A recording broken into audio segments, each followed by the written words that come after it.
আসসালামু আলাইকুম। এখন লাঞ্চের সময়, তাই রাস্তাঘাট একদম ফাঁকা। আমিও লাঞ্চ করতে যাচ্ছি বাসায়। সৌদি আরবের আলিশা ইলেকট্রনিক্স নতুন একটা দোকান হয়েছে বাঙালিয়ে। আমিও যাচ্ছি এখন বাসা বড়। হে আমার আল্লাহ,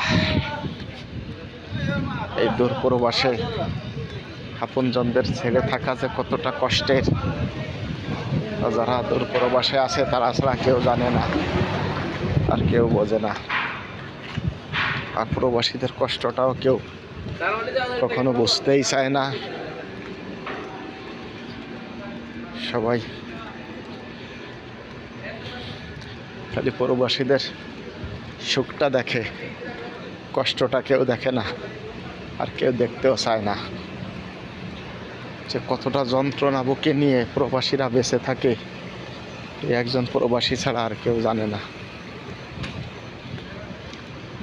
সবাই ভালো থাকবেন, আমাদের জন্য একটু দোয়া করবেন যেন আল্লাহ তাআলা সহি সালামতে রাখে।